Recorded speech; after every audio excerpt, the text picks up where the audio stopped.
that's our prediction, or that's our roundup of game week 3 and our look ahead, our predictions for game week 4.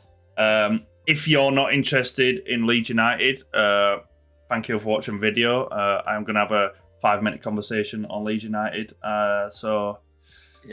Where to start here? Where to start? For me, once again, we are a pushover of a club. We have got 2 players refusing to play, and they both get named in the starting lineup. I feel they got named in the starting lineup, so they didn't come on as a sub and get booed. Both of them scored. Fair enough. It's almost like they're trying to make the best of a bad situation and highlight their attributes for January. Because I can guarantee now, any Leeds fan out there, we are going to have these same conversations in January about Sinistera and Nonto wanting to leave and potentially once again refusing to play. If any player, I don't give a fuck if it's Messi or Mbappe, if you refuse to play, you should never ever wear that team shirt again. It's a fucking disgrace. And any Leeds fan who chanted their name when they scored is a fucking fraud. Sinistera's goal was well taken. He's obviously too good for the championship, hence why he was looking for a move.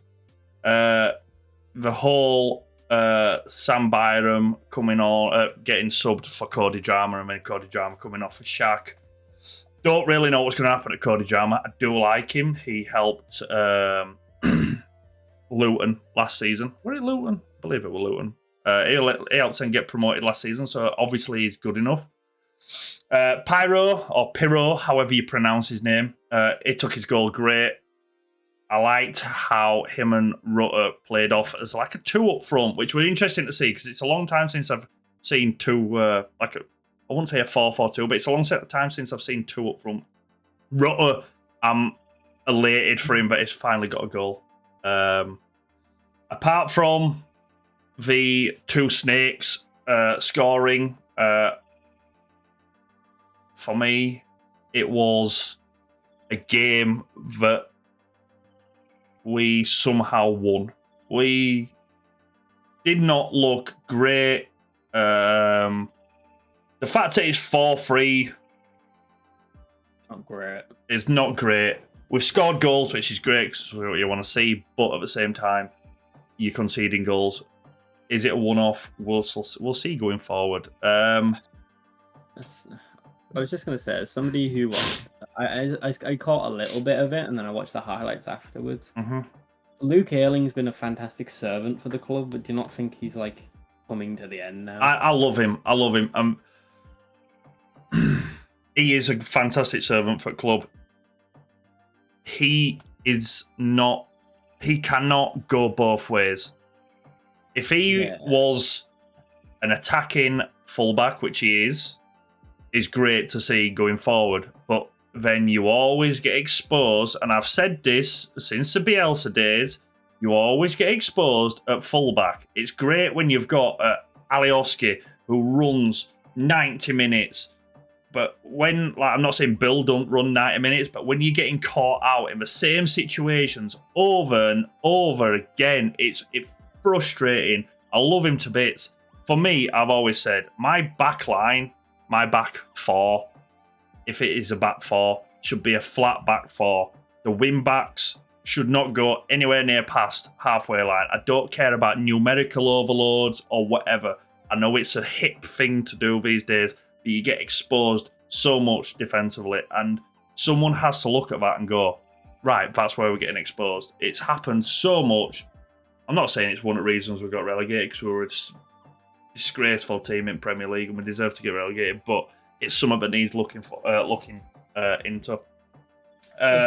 What we say? I was just going to say, as somebody who keeps tabs on the Championship quite a lot, and I obviously kept tabs on it last year, what is the situation with Josh Gelhardt? Because I know he was... Joe Gelhardt, sorry. I've heard a lot of Leeds fans bigging him up, but I remember when he went on loan to Sunderland last year, I know he's played out of position, but I was expecting him pull up trees. And he really didn't do much there. And he's not really done much this season either. If any of my friends watch this, they will piss themselves the fact that you just asked that question because I love Joffy. That's Gelhart's nickname. I want him to succeed in so many ways. He come up clutch for us so many times. Not last season, the season before. Brighton game, Wolves game comes to mind. He can't play up front by himself, and I'm not knocking him for that. He's a small lad. He's very stocky and well built. He reminds me of Carlos Tevez from when I've seen him. Like, well, a lot of because he's a scouser. A lot of people have drawn the comparisons to Wayne Rooney. A little bit, I understand that. I don't think he's got the pace to play up front by himself.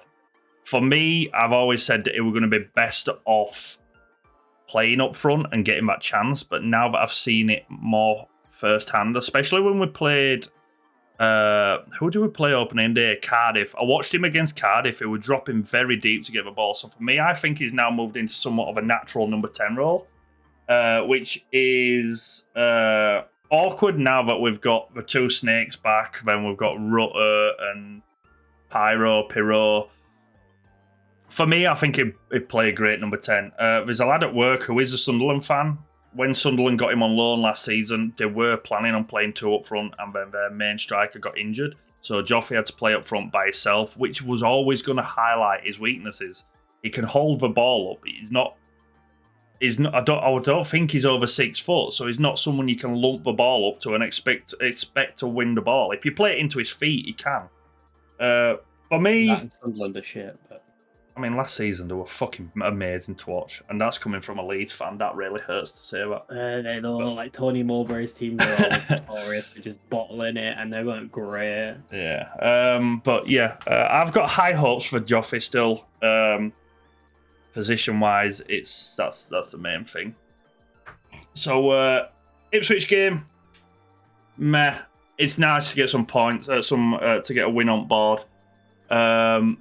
I still think it was a bit of a lacklustre game for ourselves.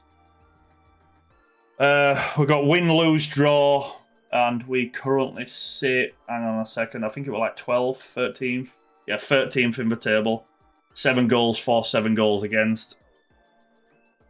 I feel like we're going for a very old school Leeds United season where we just have 0 goal difference and don't do a lot to be honest. It hurts me to say, but I called it when we first went down. I did say that I think we're going to be a mid-table team.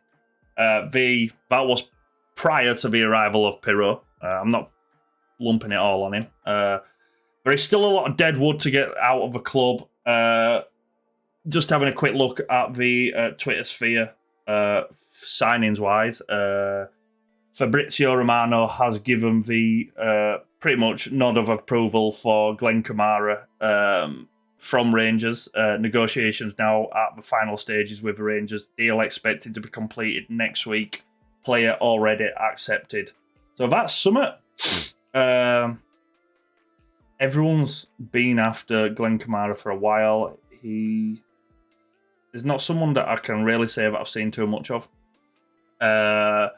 Someone else is also mentioning Tanaka. The name rings a bell, but I'm not sure.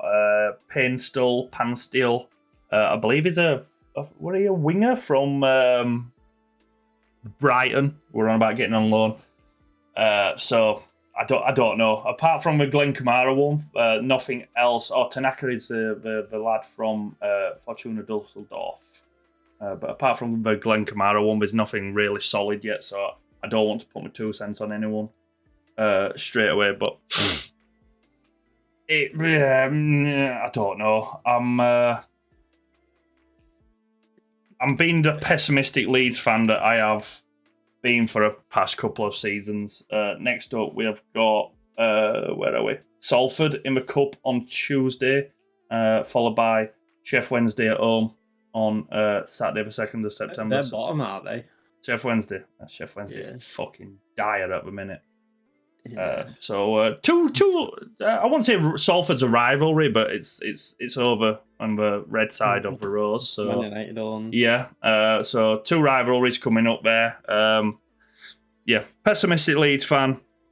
Take it one game at a time, and we'll see where we sit.